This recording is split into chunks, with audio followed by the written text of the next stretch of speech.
All right, I moved over quite a bit. Should be good enough for you guys to see this, but I wanted to talk about the NBA rookie race. I don't really do race videos. I think the whole debate thing is a bit overrated.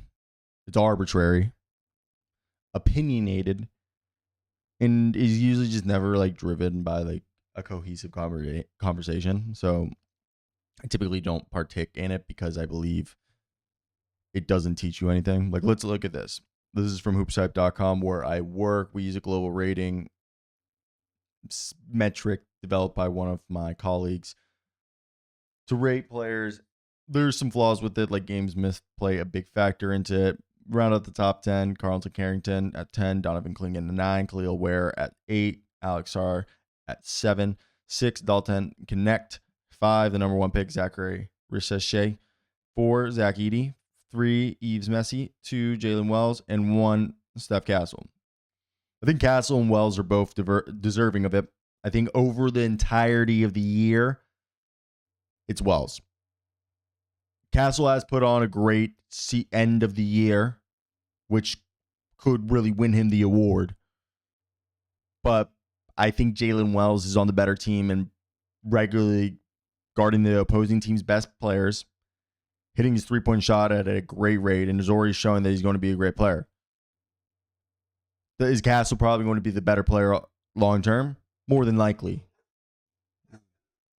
I think if we just look right here on the tape, just always there. One of the best spot-up shooters. As someone who's worked on his shot so much, people who are good spot-up shooters like Jaylen is. Impressive. But even there, just the story from Shawnee State to Wazoo. My God, with an up and under, basically. Man, what a fun guy it was to watch this year. I really like Castle, too. I got to interview Castle. Well, my colleague got that interview because I got Booz Ellis, which I regretted because Booz Ellis is, I'm not going to say what he is, but it's not like anything bad. He's a Trump supporter, but there's like, I shouldn't have said that, but like, that became clear during our interview. Not in his own fault. It was actually, I think, the day that he got shot. And you found out what side you were on very quickly. Either way, this is not what the video is about. We're going to go ahead and just keep to you. And Castle was such a cool guy when we were interviewing him. Very stoic. Good head on his shoulders. His father's funny. And knew what he was. All business. Very pragmatic in terms of he wasn't going to like say anything just for shits and gigs. Like Booz Ellis was like, I knew that if I had asked him questions, which I think I did, like he claimed he was going to win Rookie of the Year. If we had asked Castle that, I had to say that 3 times, then we would have probably not gotten the response like we did from Booz Ellis. And Jaylen Wells, he was somebody when I was at the combine, nobody was talking to him. And I don't remember. I think I went over and spoke with him for a minute or two. I knew he was arguably the best shooter in the class. Him and Connect were 2 guys that I think a lot of us were saying arguably some of, if not the best shooters. I'm trying to think of off the top. Rissache was in there. I'm trying to think if there was anybody else. Wells was overwhelmingly, there was just questions about him coming out of Wazoo and all that. And if anybody said that they thought he was going to be this good, they're lying. They're lying. Unless it was his close friends or families or his coach in college or a teammate. Everybody else, you're lying. But then you go over to Castle. The situation, where it is. And like, if we want to go into the numbers now, I know it's been a bit different as I'll put some Castle highlights here up in a second. But I think the biggest thing when you look at Wells, as we wrap up this Wells discussion right here, and we'll go over to Castle, because I think highlighting Castle is respective, and it's just the one thing we have to do, being respectful to his game. But Wells, to start the season, was an 11-point per game scorer, and in the 16 games since, he has been a 9-point per game scorer. That is the difference. Also, his 3-point shot has gone from 37% to 30%. He has increased its volume. He's also shooting 36% from the field, 3.5 rebounds, 1.6 assists.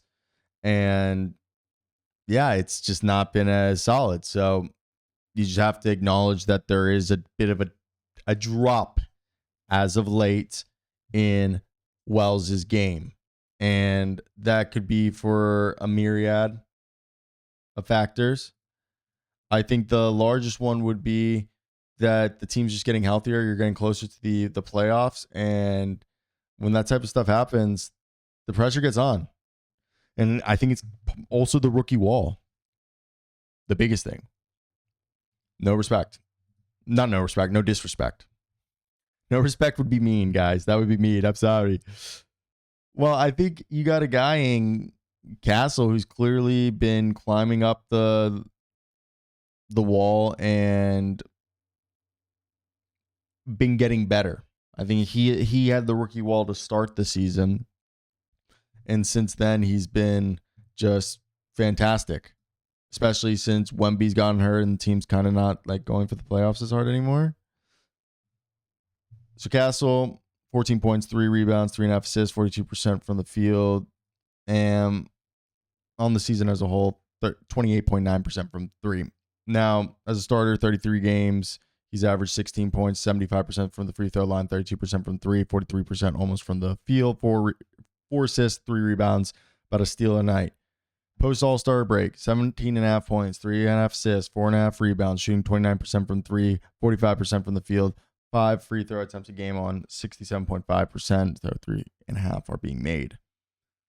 What are we learning there? And Castle also, before the All-Star break, was a 12-point per game scorer. He's turned on the gas. He's playing really good.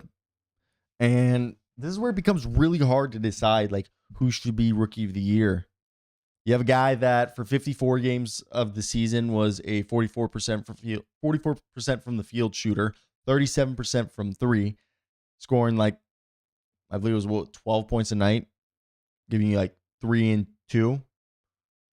Or a guy who is going to close out the last 20 games of the season, being almost an 18 point per game scorer on 5 rebounds a game and 4 assists almost, compared to having played the last 50 games before that, about 12.5 points per game, 3 rebounds, 3 assists a game.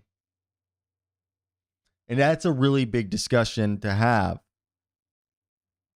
Personally, if Jaylen Wells can salvage these last few games and put on a good string of performances, I think it should be Wells because he's on a good team starting and having a role in the playoffs. While if he continues to go down, especially if he loses his starting role, then and also if Castle just has some monster performances to end the year, I would then do Castle. But I understand both sides of the argument. I want to hear your guys' who should Rookie of the Year be?